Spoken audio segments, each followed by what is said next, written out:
जय हिंद दोस्तों। All India student community में मैं आप सभी का स्वागत करता हूं। बच्चों, आज की क्लास में हमने भारतीय दंड संहिता 1860 से रिलेटेड टॉप 25 क्वेश्चन रखे हैं और 25 क्वेश्चन आपके उम्मीद है कि आपके पेपर में यूपीएसआई में यहाँ से ज़रूर पूछे जाएंगे, क्योंकि मूल विधि में मैं आपको बता देता हूँ। ये हमारा मूल विधि का टॉपिक है और मूल विधि से आपको पता होगा जो यूपीएसआई की तैयारी करे 24 क्वेश्चन आओगे संविधान से 24 क्वेश्चन जिसमें आएंगे, उसमें 13 क्वेश्चन मूल विधि से हैं और 11 क्वेश्चन पॉलिटी से रहेंगे। पहली बार जब 2017 में पेपर हुआ था तो उससे रिलेटेड मैं आपको बता देता हूँ। जब 2017 में पेपर हुआ था तो उसमें लगभग 29 से लेकर 30 तक का भी क्वेश्चन आपके मूल विधि से पूछे गए थे। ठीक है, तो उसी को ध्यान में रखते हुए आज की क्लास में हमने टॉप 25 क्वेश्चन रखे हैं। पहला क्वेश्चन है, निम्नलिखित में से कौन सा अपराध का आवश्यक तत्व नहीं है? तो आवश्यक तत्व नहीं है तो आपराधिक आशय, ये तो आवश्यक तत्व है। मानव या मनुष्य जाति, ये भी आवश्यक तत्व है अपराध का। और हेतु नहीं होगा तो आपका ऑप्शन हो जाएगा सी। पर्यटन और कृत्य भी आपका अपराध का आवश्यक तत्व हो जाएगा, ये वाला भी हो जाता है। तो इसका ऑप्शन कौन सा हो जाएगा? ऑप्शन सी हो जाएगा इसका आंसर। ठीक है, चलते हैं नेक्स्ट क्वेश्चन की तरफ। नेक्स्ट क्वेश्चन, दूसरा क्वेश्चन देखो, सभी इसका स्क्रीनशॉट लेते रहे और बार बार इसको रिवाइज करते रहे। वीडियो को अपने दोस्तों के साथ शेयर जरूर कर देना। वीडियो अच्छी लगे तो वीडियो को लाइक कर देना। दूसरा क्वेश्चन इंपॉर्टेंट है, मोस्ट इंपॉर्टेंट, 2017 के पेपर में भी पूछा गया था ये। ठीक है, मोस्ट इंपॉर्टेंट लगा लीजिए इसको, वेरी वेरी इंपॉर्टेंट जिसको बोल सकते हैं। क्वेश्चन क्या है, वर्तमान भारतीय दंड संहिता को कौन सी तारीख से लागू किया गया था? देखो भाई, 1860 में तो बनी थी, 1860 में तो क्या हुआ था, बनी थी, लेकिन ये 1862 को लागू हुई थी, अर्थात 1 जनवरी 1862 को ये लागू हुई थी। वेरी इंपॉर्टेंट क्वेश्चन है। चलते हैं नेक्स्ट क्वेश्चन की तरफ, तीसरे क्वेश्चन की तरफ चलते हैं। तीसरा क्वेश्चन क्या है, भारतीय दंड संहिता 1860 के प्रारूप को तैयार करने वाले व्यक्ति का नाम बताइए। ये वाला भी मोस्ट इंपॉर्टेंट क्वेश्चन है भाई, वेरी वेरी इंपॉर्टेंट क्वेश्चन है ये वाला भी। इसको भी आप इंपॉर्टेंट क्वेश्चन लगा लीजिए। इसका जो ऑप्शन है लॉर्ड मैकाले है, फर्स्ट ऑप्शन इसका हो जाएगा। तो लॉर्ड मैकाले ने भारतीय दंड संहिता 1860 के प्रारूप को तैयार किया था। ठीक है, चलते अब हम नेक्स्ट क्वेश्चन की तरफ। नेक्स्ट क्वेश्चन क्या है, फोर्थ क्वेश्चन, भारतीय दंड संहिता की कौन सी धारा के अंतर्गत विधि विरुद्ध जमाव को परिभाषित किया गया है? ये भी अच्छा क्वेश्चन है और इसका जो आंसर हो जाएगा वो हो जाएगा धारा 141। देखो, जिन्होंने भारतीय दंड संहिता 1860 पढ़ लिया है वो इन क्वेश्चनों को जरूर लगा कर देखिए। ठीक है, तो धारा 141 में क्या कहा गया है, भारतीय दंड संहिता की कौन सी धारा के अंतर्गत विधि विरुद्ध जमाव को परिभाषित किया गया है? तो उसका ऑप्शन हो जाएगा आपका 141 हो जाएगा। चलते हैं नेक्स्ट क्वेश्चन की तरफ। Next question, fifth question important question लगा लीजिए आप, मोस्ट इंपॉर्टेंट है ये वाला भी क्वेश्चन, ये मेरी शिफ्ट में आया था ये वाला क्वेश्चन। ठीक है, भारतीय दंड संहिता में दंगा को कौन सी धारा के अंतर्गत परिभाषित किया गया है? यह है धारा 159 सॉरी। तो इसका आंसर क्या हो जाएगा, धारा 159 में दंगा को परिभाषित किया गया है। इंपॉर्टेंट क्वेश्चन है ये वाला। ठीक है, तो इसको आप इंपॉर्टेंट जरूर लगा लीजिए। देखो भाई, जितने भी बंदे इस वीडियो को देख रहे हो वीडियो को लाइक जरूर कर देना और चैनल पर नए हैं तो चैनल को सब्सक्राइब कर देना। नेक्स्ट क्वेश्चन की तरफ चलते हैं, 6th क्वेश्चन की तरफ चलते हैं। भारतीय दंड संहिता में सामान्य आशय को कौन सी धारा में परिभाषित किया गया है? तो सामान्य आशय को किस धारा में परिभाषित किया गया है? ये धारा 34 में परिभाषित किया गया है। तो धारा 34 क्या है, भारतीय दंड संहिता में सामान्य आशय को कौन सी धारा में परिभाषित किया गया है? इसका ऑप्शन हो जाएगा धारा 34। ठीक है, चलते हैं 7th क्वेश्चन की तरफ। देखो, सभी इसका स्क्रीनशॉट लेते रहिए और अपनी कॉपी में नोट डाउन करते जाइए। आपके यूपीएसआई में 100% यहाँ से क्वेश्चन जरूर फंसेगा। चलते हैं 7th क्वेश्चन की तरफ। 7th क्वेश्चन भी इंपॉर्टेंट है, इसको आप इंपॉर्टेंट लगा लीजिए, बढ़िया क्वेश्चन है ये वाला भी। ठीक है, इसको इंपॉर्टेंट लगा लीजिए। क्वेश्चन क्या है, दहेज हत्या को भारतीय दंड संहिता की कौन सी धारा में परिभाषित अर्थात जिसको हम दंडादेश सहित किया गया है, तो इसका आंसर हो जाएगा धारा 304 ख, इसका आंसर हो जाएगा धारा 304 ख, इसका क्या हो जाएगा, आंसर हो जाएगा। इंपॉर्टेंट सवाल है ये वाला भी, धारा 304 ख। चलते हैं नेक्स्ट क्वेश्चन की तरफ। देखो आप इन क्वेश्चनों को सबसे पहले कमेंट करके बताइए कि जो भी आपको पता है उसका आंसर करके बताइए कि इसका आंसर क्या होगा। चलते हैं 8वें क्वेश्चन की तरफ। 8वां क्वेश्चन क्या है, इसमें निम्नलिखित में से कौन सा लोक सेवक नहीं है, हमें लोक सेवक बताना है। देखो लोक सेवक में कौन कौन आते हैं, लिक्विडेटर भी आता है आपका, कौन आता है, लिक्विडेटर भी आता है लोक सेवक, न्यायाधीश भी आता है, ग्राम सेवक भी आता है, लेकिन सचिव कोऑपरेटिव सोसाइटी नहीं आता। ठीक है, सचिव कोऑपरेटिव सोसाइटी नहीं आता, तो इसका ऑप्शन कौन सा हो जाएगा, ऑप्शन सी इसका आंसर हो जाएगा। तो लोक सेवक इंपॉर्टेंट क्वेश्चन है, इस वाले को भी आप इंपॉर्टेंट लगा लीजिए, ये भी अच्छा क्वेश्चन है। ठीक है, तो लोक सेवक के अंतर्गत कौन कौन आते हैं, लिक्विडेटर, न्यायाधीश, ग्राम सेवक, लेकिन सचिव कोऑपरेटिव सोसाइटी ये नहीं आता। ठीक है, चलते हैं अब हम नेक्स्ट क्वेश्चन की तरफ, 9th क्वेश्चन की तरफ चलते हैं। 9th क्वेश्चन क्या है, संतोष लाभ का अभिप्राय। देखो भाई आप इसको भी इंपॉर्टेंट लगा लीजिए। देखो एक चीज और बता दूं, आप ये सोच रहे होगे कि सारे क्वेश्चन इंपॉर्टेंट लगाए जाए। देखो भारतीय दंड संहिता से जितने भी क्वेश्चन बने हैं 25 क्वेश्चन, वे सारे इंपॉर्टेंट क्वेश्चन रखे हैं इसमें। ठीक है, क्वेश्चन क्या है, संतोष लाभ का जो अभिप्राय है, संतोष लाभ का अर्थ बताने। संतोष लाभ का जो अर्थ होता है वो होता है विधि विरुद्ध संसाधनों द्वारा संपत्ति का लाभ। विधि विरुद्ध साधनों द्वारा संपत्ति का लाभ होता है सदोष लाभ का अर्थ। तो सदोष लाभ से क्या अभिप्राय है, विधि विरुद्ध साधनों द्वारा संपत्ति का लाभ। देखो ये वीडियो अगर आप 2 से 3 बार देखोगे तो आपके 25 क्वेश्चन कंप्लीट हो जाएंगे। ठीक है, चलते हैं नेक्स्ट क्वेश्चन की तरफ। नेक्स्ट क्वेश्चन क्या है, 10वां क्वेश्चन। देखो 10वें क्वेश्चन में क्या कहा गया है, क्या समुचित सरकार के लिए किसी अपराधी का मृत्यु दंडादेश का लघुकरण करने के लिए अपराधी की सहमति प्राप्त करना आवश्यक है। तो इसका पहला ऑप्शन क्या है, अपराधी की सहमति प्राप्त करना आवश्यक है। क्या ये वाला तो होगा नहीं, तो पहला ऑप्शन तो गलत हो जाएगा। दूसरे ऑप्शन पे चलते हैं, अपराधी की सहमति प्राप्त करना आवश्यक नहीं है, ये वाला हो जाएगा, क्योंकि अपराधी से नहीं पूछा जा सकता कि आपकी मृत्यु दंडादेश को लघुकरण करना है या नहीं, ये चीज़ें अपराधी से नहीं पूछी जाएगी, वरना अपराधी तो आंसर हाँ में ही देगा। ठीक है, तीसरा ऑप्शन क्या है, इसमें संबंधित राज्य के उच्च न्यायालय की सहमति आवश्यक है। चौथा ऑप्शन है इसमें उच्चतम न्यायालय की सहमति आवश्यक है। ठीक है, तो इसमें क्या है, क्या समुचित सरकार के लिए, फिर से क्वेश्चन पढ़ते हैं, क्या समुचित सरकार के लिए किसी अपराधी की मृत्यु दंडादेश का लघुकरण करने के लिए अपराधी की सहमति प्राप्त करना आवश्यक है। तो इसका ऑप्शन हो जाएगा ऑप्शन बी, इसका आंसर हो जाएगा अपराधी की सहमति प्राप्त करना आवश्यक नहीं होता। चलते हैं अब हम नेक्स्ट क्वेश्चन की तरफ। नेक्स्ट क्वेश्चन क्या है, एकांत परिरोध एक बार में अधिकतम कितनी अवधि तक हो सकता है। इंपॉर्टेंट सवाल है, इस वाले को भी आप इंपॉर्टेंट लगा लीजिए। ठीक है, अच्छा क्वेश्चन है ये वाला भी।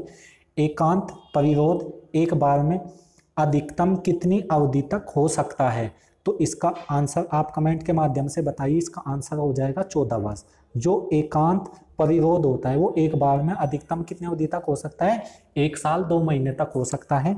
1 साल प्लस 2 माह, 1 साल प्लस 2 माह, 2 मंथ।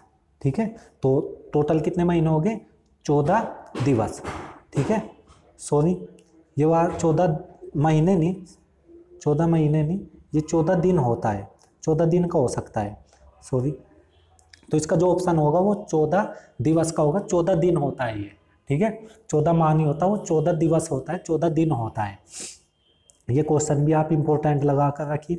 चलते हैं 12th क्वेश्चन की तरफ। 12th क्वेश्चन है, एकांत परिरोध की अधिकतम अवधि बताइए। अधिकतम अवधि बतानी है हमें। तो अधिकतम अवधि कितनी हो सकती है, देखो भाई एक बार के में तो आप 14 दिन का लगा सकते हैं अधिकतम, लेकिन एकांत परिरोध की, जैसे पिछला क्वेश्चन में दोबारा से लेकर आता हूँ, एकांत परिरोध एक बार में अधिकतम कितनी अवधि तक हो सकता है, तो वो 14 दिन तक का हो सकता है, लेकिन उसे अधिकतम कितने अवधि तक का बढ़ाया जा सकता है। तो इसका ऑप्शन हो जाएगा ऑप्शन 3 माह। तो 3 माह तक बढ़ाया जा सकता है, अर्थात 90 दिन तक का इसकी अवधि होती है। तो 90 दिन भी आप आंसर लगा सकते हो। इसका ऑप्शन हो जाएगा 3 माह। तो इस वाले को भी आप इम्पोर्टेंट लगा कर देखिए, इम्पोर्टेंट रखिए इस वाले क्वेश्चन को भी। चलते अब हम 13 क्वेश्चन की तरफ। 13 क्वेश्चन क्या है, भारतीय दंड संहिता के अनुसार शपथ के अंतर्गत आते हैं। तो शपथ के अंतर्गत कौन आते हैं, इसको देख लेते हैं। पहला ऑप्शन है विधि द्वारा प्राधिकृत लोक सेवक के समक्ष की गई घोषणा, घोषणा तो आती नहीं। विधि द्वारा प्रतिस्थापित सत्यनिष्ठा प्रतिष्ठान, तो ये तो आता नहीं, ना प्रतिष्ठान प्रतिज्ञान आता। तीसरा है विधि द्वारा प्राधिकृत लोक सेवक या न्यायालय के समक्ष की गई घोषणा अथवा विधि द्वारा प्रतिष्ठित सत्यनिष्ठ प्रतिज्ञान, ये वाला आता है। इसका ऑप्शन सी हो जाएगा इसका आंसर। ठीक है, तो इसका आंसर कितना हो जाएगा, सी हो जाएगा 13वें क्वेश्चन का। किसी भी व्यक्ति के समक्ष की गई शपथ घोषणा, ये भी आपके इसके अंतर्गत नहीं आता। भारतीय दंड संहिता के अनुसार शपथ के अंतर्गत नहीं आते। तो शपथ के अंतर्गत कौन सा नहीं आता, ना तो ए आता, ना बी, ना डी आता, केवल कौन सा आता है, सी आता है। और सी क्या हो जाएगा, आपका आंसर हो जाएगा। ठीक है, चलते अब हम 14 क्वेश्चन की तरफ। 14 क्वेश्चन, कितनी आयु के बालक को कोई आपराधिक दायित्व नहीं होता, इंपॉर्टेंट सवाल है। ठीक है, कितना, ये इंपॉर्टेंट सवाल है। कितनी अवधि, कितनी आयु के बालक का कोई आपराधिक दायित्व तो नहीं होता, 10 वर्ष से कम, 6 वर्ष से कम, या 12 वर्ष से कम, या 7 वर्ष से कम। तो इसका आंसर आपको याद रखना है, ऑप्शन डी इसका आंसर हो जाएगा। इंपॉर्टेंट सवाल है ये वाला भी। चलते अब हम नेक्स्ट क्वेश्चन की तरफ। नेक्स्ट क्वेश्चन क्या है, 15 क्वेश्चन, ये है कब कहा जा सकता है कि एक व्यक्ति किसी बात का दुष्प्रेरण कर रहा है। ये वाला भी बढ़िया सवाल है भाई, इसको भी आप इंपॉर्टेंट लगा लीजिए। देखो 25 के 25 क्वेश्चन मैंने इंपॉर्टेंट रखे हैं। 15वां क्वेश्चन, ये कब कहा जा सकता है कि एक व्यक्ति किसी बात का दुष्प्रेरण कर रहा है। तो ये किसी व्यक्ति को उकसाता है, ये तो इसके अंतर्गत आता नहीं। दूसरा, अन्य व्यक्ति के साथ षड्यंत्र में सम्मिलित होता है, ये भी इसके अंतर्गत नहीं आता। सॉरी, देखो भाई ये तो आता है पहले वाला, किसी व्यक्ति को उकसाना दुष्प्रेरण के अंतर्गत आता है, बिल्कुल आता है ये वाला। तो अन्य व्यक्ति के साथ षड्यंत्र में सम्मिलित होना, ये भी आता है इसके अंतर्गत। किसी कार्य या अवैध लोभ द्वारा शास्त्र सहायता करता है, ये भी आता है इसके अंतर्गत। तो इसके अंतर्गत पहला भी ऑप्शन आता है, दूसरा भी और तीसरा भी, अर्थात इसका जो आंसर हो जाएगा वो ऑप्शन डी हो जाएगा इसका आंसर। तो इसका आंसर ऑप्शन डी होगा। एक बार फिर से पढ़ देता हूं मैं क्वेश्चन। यह कब कहा जा सकता है कि एक व्यक्ति किसी बात का दुष्प्रेरण कर रहा है। दुष्प्रेरण करना किस किस के अंतर्गत आता है, किसी व्यक्ति को उकसाना, ये भी उसके अंतर्गत आता है। अन्य व्यक्ति के साथ षड्यंत्र में सम्मिलित होना, वो भी इसके अंतर्गत आता है। किसी कार्य या अवैध लोभ द्वारा शास्त्र सहायता करना, ये भी इसके अंतर्गत आता है। उपरोक्त सभी इसका आंसर हो जाएगा, ऑप्शन डी इसका क्या हो जाएगा आंसर। ठीक है, चलते हैं 16 क्वेश्चन की तरफ।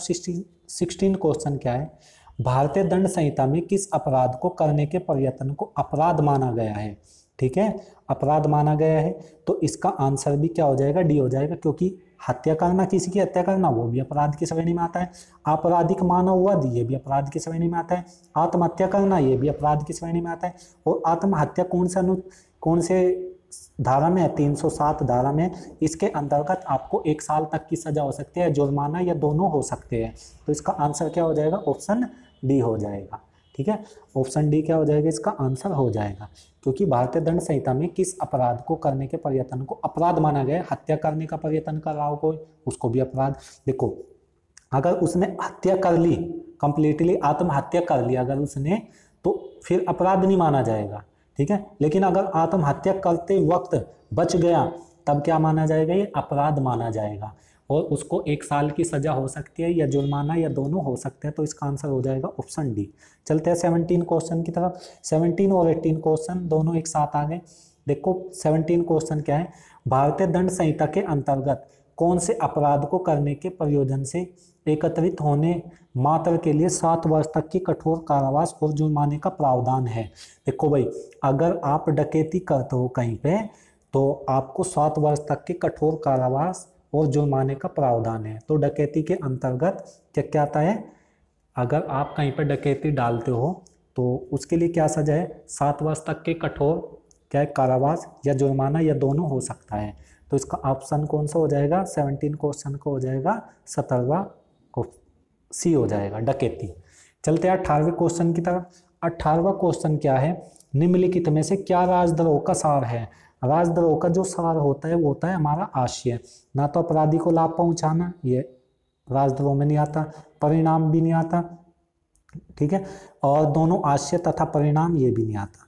तो कौन सा आता है, केवल आशय आता है राजद्रोह के सार में। चलते अब हम 19 क्वेश्चन की तरफ। 19 क्वेश्चन है, इंपॉर्टेंट सवाल है ये वाला भी। भारतीय दंड संहिता की किस धारा में उद्दीपन के अपराध को परिभाषित किया गया? ये वाला क्वेश्चन 2017 में कई शिफ्ट में था, 2-3 शिफ्ट में था ये वाला क्वेश्चन, ठीक है। ये 2017 में कई जगह पूछा गया था। और भारतीय दंड संहिता के अनुसार क्या कहा गया है, भारतीय दंड संहिता के अनुसार किस धारा में उद्दीपन के अपराध को परिभाषित किया है? उद्दीपन का अपराध को किस धारा में परिभाषित किया गया? धारा 383 में। किस में परिभाषित किया गया है? धारा 383 में परिभाषित किया गया है। बढ़िया सवाल है ये वाला भी। 20वें क्वेश्चन की तरफ चलते हैं। भारतीय दंड संहिता के अंतर्गत, भारतीय दंड संहिता के अंतर्गत राजद्रोह को किस धारा में परिभाषित किया गया? ये वाला भी इंपॉर्टेंट सवाल है। इसको ये 2021 में जरूर पूछा जाएगा, जब भी आपका पेपर होगा। इंपॉर्टेंट लगा लीजिए 2021 या फिर 22 में, जब भी आपका एग्जाम कंडक्ट कराया जाएगा। और लॉकडाउन खुलते ही ऐसा सुनने में आ रहा कि जल्दी इसका एग्जाम होगा, तो आप अपनी फुल तैयारी के साथ रहिए। तो इसका ऑप्शन कौन सा हो जाएगा? भारतीय दंड संहिता के अंतर्गत राजद्रोह को किस धारा में परिभाषित किया गया है? तो इसका ऑप्शन हो जाएगा, कितना हो जाएगा इसका ऑप्शन?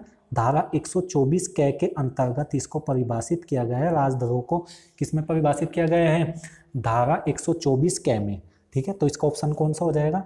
ऑप्शन बी हो जाएगा इसका आंसर। चलते हैं नेक्स्ट क्वेश्चन की तरफ। 21वें क्वेश्चन, विधि विरुद्ध जमाव के अपराध को, विधि विरुद्ध जमाव के अपराध को गठित करने के लिए न्यूनतम कितने व्यक्तियों का होना आवश्यक है? मोस्ट इंपोर्टेंट सवाल है ये वाला भी, मोस्ट इंपोर्टेंट है, ठीक है, मोस्ट इंपोर्टेंट सवाल है ये वाला भी। तो विधि विरुद्ध जमाव के अपराध को गठित करने के लिए न्यूनतम कितने व्यक्तियों का होना आवश्यक है? तो इसका आंसर हो जाएगा आपका 5।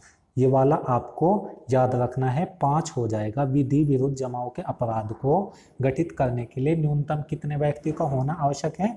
तो इसका आंसर हो जाएगा 5। इंपोर्टेंट लगा लीजिए, 2021 में कोई सी ना कोई सी शिफ्ट में जरूर आएगा, ठीक है। अगर नहीं आया तो आप मेरा चैनल देखना बंद कर दीजिए। चलते हैं 22वें क्वेश्चन की तरफ। 22वां क्वेश्चन है, आत्महत्या करने के प्रयत्न के अपराध को किस दंड से दंडित किया जाएगा? ठीक है, तो इसका आंसर क्या हो जाएगा? देखो मैंने अभी बताया था कि इसका 22वें का सी हो जाएगा। अगर आत्महत्या करते हैं और अगर बच जाता है तो 1 साल की सजा या जुर्माना या दोनों हो सकते हैं। तो इसका ऑप्शन हो जाएगा सी हो जाएगा। इसमें 2 साल की सजा नहीं है भाई, खाली जुर्माना भी नहीं है, इसमें दोनों हो सकते हैं। और ये भी नहीं हो सकता कि कोई दंड नहीं दिया जाएगा, ये वाला भी नहीं होगा। तो कौन सा होगा? 1 वर्ष तक का सादा कारावास या जुर्माना या दोनों हो सकते हैं। तो इसका ऑप्शन कौन सा हो जाएगा? ऑप्शन सी हो जाएगा इसका आंसर। चलते हैं अब हम नेक्स्ट क्वेश्चन की तरफ। 23 क्वेश्चन। 23 क्वेश्चन क्या है? भारतीय दंड संहिता की किस धारा में लूट के अपराध को परिभाषित किया गया है?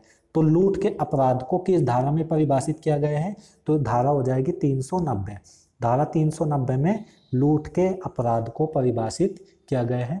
बस ऐसे याद रखो, लूट के अपराध को धारा 390, लूट के अपराध को धारा 390। 5-4 बार जब इस वीडियो को देखोगे और उन्हें फिर याद करोगे तो जल्दी इसके आंसर आपको मिल जाएंगे, ठीक है, और याद भी हो जाएंगे। और जो पेपर में आएंगे आप 100% इसके आंसर लगा के आओगे, ठीक है। चलते अब हम 24 क्वेश्चन की तरफ। 24 क्वेश्चन क्या है? देखो, धारा 411 में किस अपराध का उल्लेख किया गया है? धारा 411 इंपॉर्टेंट है भाई, धारा 411 भी क्या है? आपकी इंपॉर्टेंट है।